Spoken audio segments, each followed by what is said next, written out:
Guys, welcome back. So today we've got a shaft review for you. We're reviewing a new shaft to the market, something we've recently just got in the store within the last couple of weeks. So this is a new one by True Temper. It's called Elevate, a shaft that's specifically designed to complement these new irons that are kind of coming onto the market that are specifically low launch, and as a result, lower launch, lower spin, higher ball speed. So their stronger lofted clubs are kind of the trend. Exactly. The P790s of the world. Obviously, Callaway have got their lofts down with their Rogue products. Right. PXG, that type of thing. Even Titleist, have started kind of bringing their lofts down a little bit to kind of compete. So True Temper went, okay, well, we have to try and create, we all have to do our bit to create some flight some way, somehow. Yeah, absolutely. And if this is going to be the trend, we're going to try and design a product that initiates a little bit more launch and spin.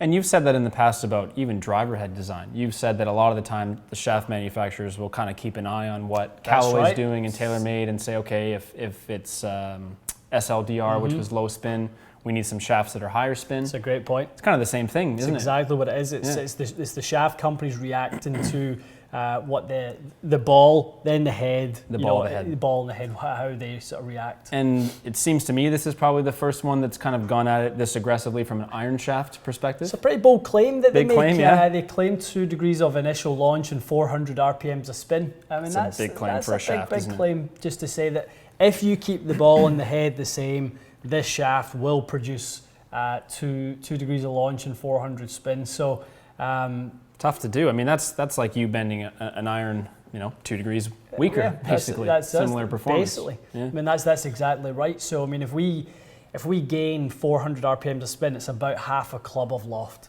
Right. Gotcha. So club to club are about 800 RPMs of separation is what we would expect to see. So basically, they're telling us they can sort of create 2 degrees additional dynamic loft. So the ideal pairing would be something like the JPX hot metal, I guess, where the lofts are strong, you get tons of ball speed, but you put this shaft in and the player that couldn't stop the ball on the green is now getting a little better landing angle. Is that basically it? So they're still able to, technically create the same energy, but obviously they're getting a shaft that will complement that being the idea. This is an exceptionally difficult thing to do. Is it ever? Yeah, I think it's amazing that they've made the claims they have, because it's got to be, as we've seen, the hardest. I guess shafts are probably the hardest thing to quantify the results of. I think a lot of what you do is helping people understand how a shaft is helping them perform better. But in terms of saying to someone, this spin rate is different than this spin rate because of the shaft, you don't do a whole lot of that on a daily basis. No, and I don't even, everyone's heard me say this multiple times, I don't even think of shafts in that sense. I think of them as sort of obstacle or objects that create energy, objects that create timing. I think that is the role of the shaft. I don't really think, I'll go to this shaft and I'll raise the launch. If I see you timing it great, but you're hitting a bit low, I'm going to go and change the loft.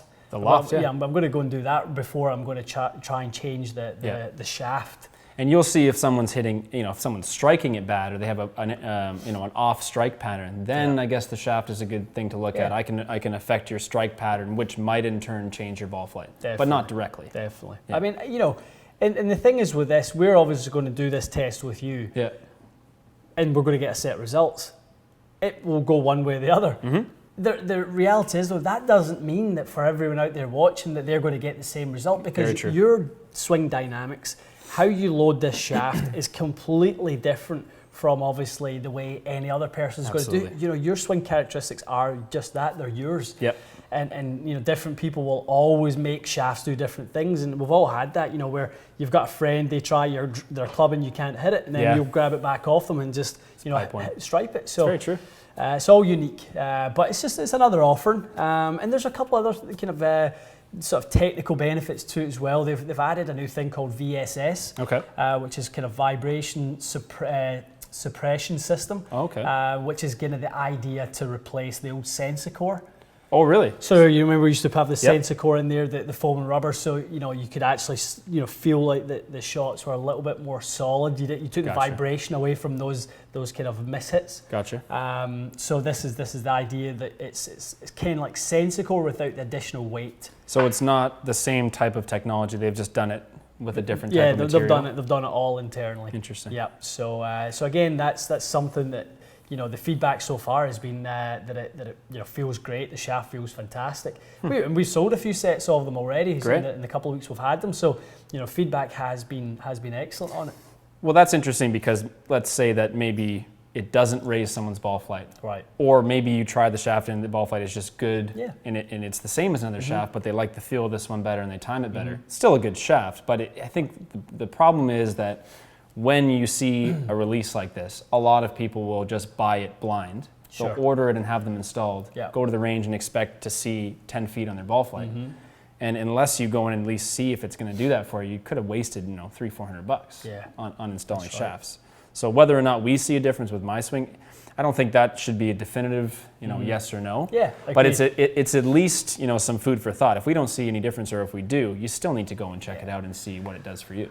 Well, that's exactly right. And obviously our advantage being in here is we have an environment where we can control the variables enough, where we can show you guys with the same club head at the same loft lie, with the same ball, in the same environment, you know, with the only variable being the shaft, does it create that difference? We're going to find that out. You know, we can almost create a science lab style of environment where we can, you know, control all those variables. So I think that's what to take from it. But, you know, it will probably be, you know, a good option for a lot of guys, but not so good for others. And in terms of a profile that people will be familiar with, what would you compare? I know it's new, so it's obviously, it is in its own category somewhat. Yeah. It's, to me, I'm curious because you said it's about 120 grams. 122 on the X-Flex, which we'll test, which is obviously you're playing modus 120, so comparable. It's very already. Comparable in weight. And it's, I guess, not necessarily what someone would think of when they think of a shaft that's meant to elevate the ball more. They've actually offered it in a higher weight category. So I think maybe it'll be sort of a new addition to your wall in the fact that it has a different profile than most 120 gram shafts would. Right.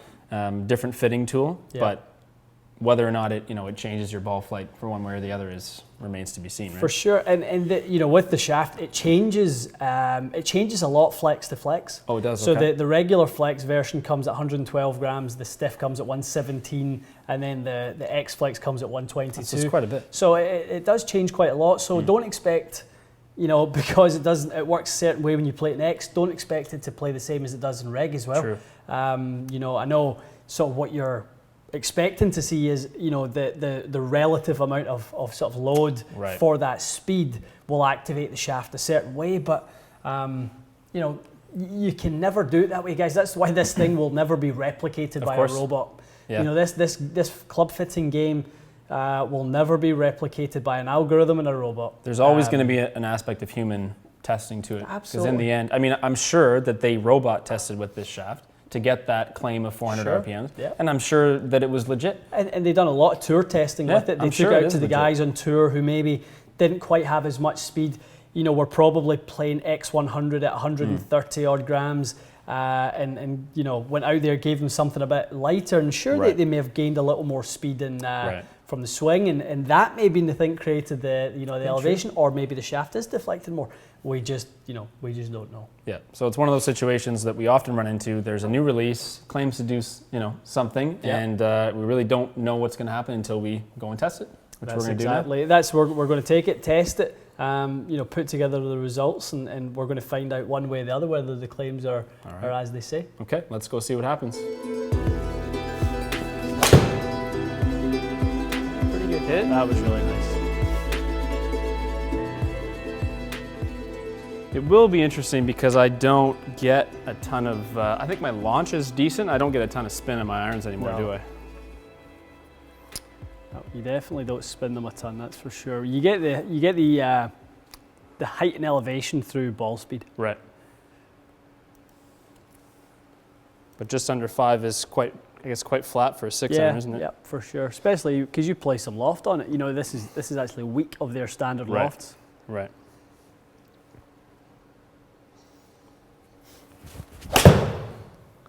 That's hit good. Flat. Interesting. That's got a little bit more spin on it because I think I struck it better, but a little lower. Still be right around that 5,000, I think, won't it? Yeah, a little more on that one. A little more speed to that as well, 133.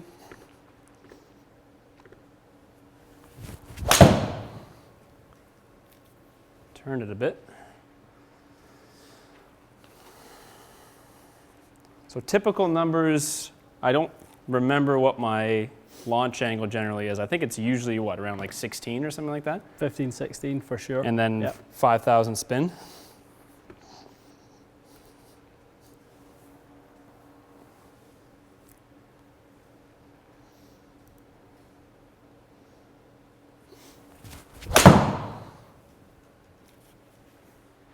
That's hit good.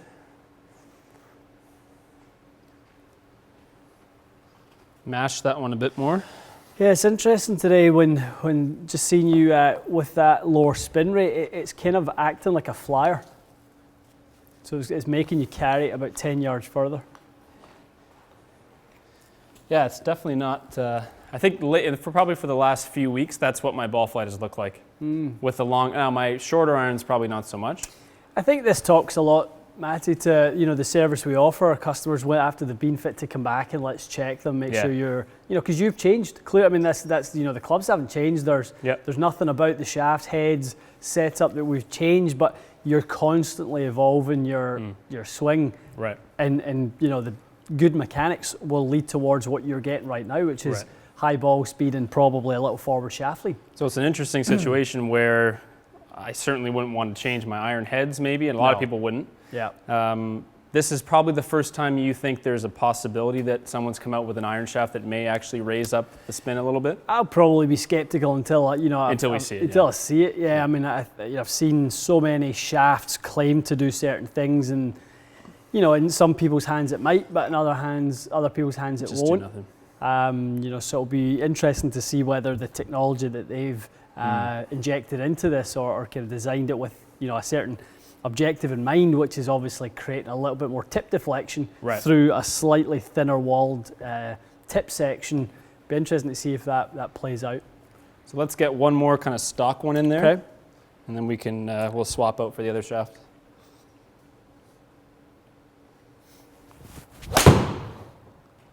That was pretty much, I think, a regular 6-iron for me. That looked a little more normal to me. Yeah, it wasn't quite as flat, was it? Yeah.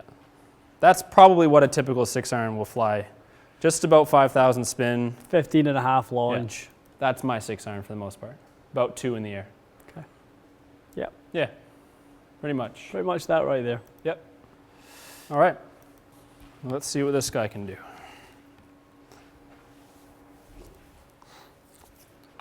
So very similar weight to yours. Okay. 122 grams is the raw weight of the X-Flex. So let's see if that feels quite similar, if it performs similar for you, Matty. Yeah, I was surprised that it's not in a lighter weight category. I just figured that they would go light. They have one coming. They have a lighter. They have a 95 gram version coming. Right.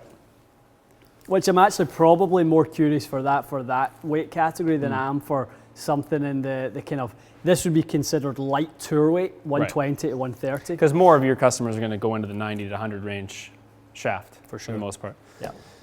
Okay.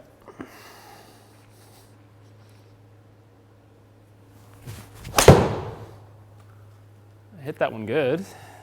Nice flight. Yeah. It doesn't look like it had a whole lot of spin on it though, did it? Still didn't have much spin, but it may well have had a bit more launch. Be a fraction. That's a less spin. 4600. It's interesting, because the swing path and the swing dynamic, or sorry, the angle of attack were all pretty much where I usually have them too.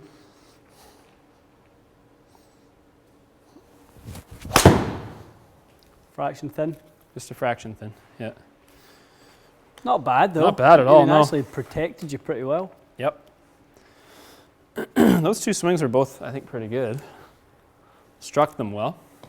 That was probably not as toey as that looks, but definitely towards that side. That's hit good. That was really nice. Shot 1 and 3 were excellent. Yeah. But at the end of the day, you can't call shot 2 bad because it was exactly the same result as shot 3. True enough. It's a good miss. Well, I mean, I think you would say when you're fitting, it's not like you can only be so selective. There's a range of acceptability with a shot. Like to me, the second shot I hit, if I hit that shot on the golf course, I'm not going to be pissed off because it's not bad. It's just a fraction thin. You're hitting your target. You're still hitting your landing zone. So far we're not seeing a whole lot, are we? So far we're not seeing too much yet.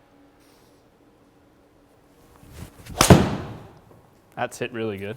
Turned it a bit, but if anything, I seem to be striking this one a little better. You're getting a lot of energy out of it.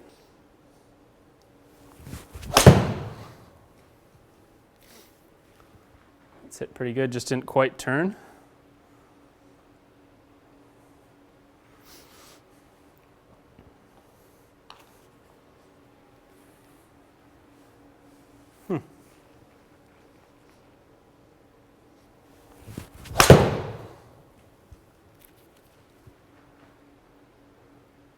Maybe a fraction thin, but... Fraction thin. Okay, let's hit one more. Okay.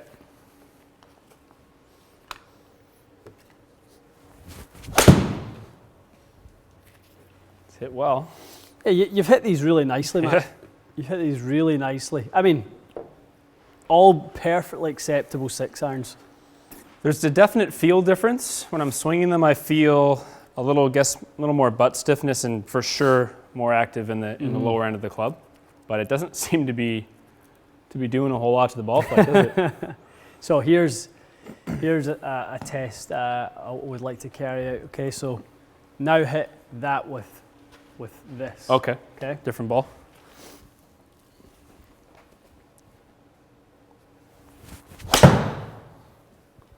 Strike there, Matty. That is a very different looking flight. It's that's a ball that's providing some significant difference to the spin rate. Completely different. Massive. 6,100. All right, tell everyone what you did. So we were really going for trying to see if the elevate shaft obviously was creating some different launch conditions. Right. It completely didn't. No. Not to say that it wouldn't for anyone, but it doesn't for you. So it's not going to be there for everyone. It's not, yeah, I mean, if it works, it should work for everyone to some degree. It just didn't do anything for me whatsoever. So what we decided to do was take the elevate shaft, throw a different golf ball on there, and we created 1,200 RPMs of difference through the golf ball. Amazing. With our little secret weapon, the Kirkland. Secret spin weapon. Yeah, the secret spin weapon. So like we talked about in all our ball testing prior, I mean, there's so many different ways in which you can make these subtle differences. Yeah. Ball testing for me has been one of the most enlightening things about trying to change someone's ball flight. On the opposite end of the scale, AVX, trying to get someone's flight to be really flat if they're really high spin with the wedges. You were talking recently, you played and you were, because we're in fall now, the greens are softer. Yep. You were ripping your regular ball off the green. Yeah. Something like an AVX at this time of year would probably be very good for you. For your fall golf, yeah. A little bit colder, so the ball compresses a bit easier. But in this scenario, I mean, the difference that the ball made to the spin was massive. Because how many times do you get a guy come in with irons? Let's take the opposite scenario. Yeah. I hit my irons way too high. Can you change the shaft so I can flatten the flight? Yeah. He'll probably hit them exactly the same no matter what shaft they are in terms of spin. Yeah. But if you gave him a different ball, you could completely change his ball flight. That's right. It's really cool. It's unbelievable how much difference that made. And we're standardising this whole test. So we've got your 6-iron at 29 degrees aloft, which you normally play it, 60 lie. And this is at 29 and 60 lie. It's exactly the same. We're testing shaft versus shaft. Yep. And obviously we're not really seeing any difference for you, Matty. Yeah. But did we get any launch angle or anything? Nothing. It literally was. It was basically exactly the same, wasn't it? If we do a little comparison right there, so there was half a degree of launch. Hard to say whether that was, through strike point or anything else. I would say probably for sure it was. And you actually had more spin with your own modus. The funny thing is, my very best strikes with this elevate, I think, spun the least of all the shots we hit. The ones where I expected it to spin. Yeah. Like the Kirkland last couple swings where I struck it well, those spun at 6,000. Yeah, totally different. You had a couple of strikes with your own that were in the 5,000s. You had 0 with the elevate in the 5,000s. You had a couple at 4,900, but nothing in the 5,000 range. Now a more active speaking of segues to when gears gets here, but a more active tip, is that potentially shallowing out my swing a bit? Is it? You know, if a shaft is working in increased lead deflection, right. Of course, that is in the 3D sense that we look at this whole thing, changing the angle of attack. So if it's coming in a little shallower, potentially 100%. Could be creating less spin because of that. Is that possible? If spin, but then you could very well make the argument that if the head is working in more lead deflection, the sweet spot is moving upward, and you could strike it slightly lower, so you actually get the gearing from the lower strike. You probably could argue that kind of works both ways. Interesting. You know, the idea being that it's just test it, isn't it? Well, that's the thing. In theory, there's all these different things that could occur. That's right. And it just until you actually hit some balls with it. I mean, if I had bought these to get more ball flight and had them installed and went to the course, I'd be a little bit cheesed off that I had wasted my money. The reality is, Matty, that's exactly it, and there's going to be so many people out there that are going to do that. They're going to go, this is the answer to all my troubles. You know, since I went to those, low spin golf balls with that low spin iron, I'm going to solve that with a shaft change. Right. You're probably not. Yeah. You just need to go and get fit to a better combination of shaft, head, ball. The whole package has to be better. So it's possible that another player might get a tiny fraction of improvement from this, but it's not nearly as big a factor as golf ball, head design, loft, strike point, the list goes on kind of thing. Depending on how you load that shaft, maybe someone who is more of an aggressive loader, Matty, would see a difference in the way the shaft reacts. You're not a crazy high loader. You just have excellent time in it. You have a lot of leverage. We know that your swing you get tons of width. You get your speed from just good mechanics. Some other people get it from more brute strength and pulling on the shaft. That can often deflect it in a whole different way. Interesting. So it just depends. The hands of the user. Don't expect this to be the answer to all your problems. I would say certainly give it a test. I think someone might just like it for the feel of it. Certainly hit some really good shots with it. I think go test it and see if maybe it gives you more hype, but I would not be expecting to see much of a difference. Well, like we talked about, in our intro, there's some features to this shaft that there's, some advancements in the performance. Not just in what it's supposed to do in flight. There are other things to this shaft that make it sort of the next generation of what True Temper are going to try to do with their shafts. So that's certainly something to bear in mind. Also, it's not a one-trick pony. It's not going to balloon the ball up in the air. No, certainly not. I think if nothing else, even if it didn't quite achieve what it was looking for, I think it's probably going to be a good competitor. You hit it great. Honestly, I honestly think I hit it a little bit better than mine, just a bit. So it's a good product in any case, but it's probably not going to send your ball 50 feet higher in the air. Right. Good. Guys, I hope this has kind of been helpful. I know I don't know if it. We sometimes do these tests and they're somewhat controversial in the sense that, we're kind of debunking a lot of what people are saying that happens, especially with shafts. But the reality is we see this stuff day in, day out. Trying to create a high launch, low spin shaft is like trying to find a unicorn for me.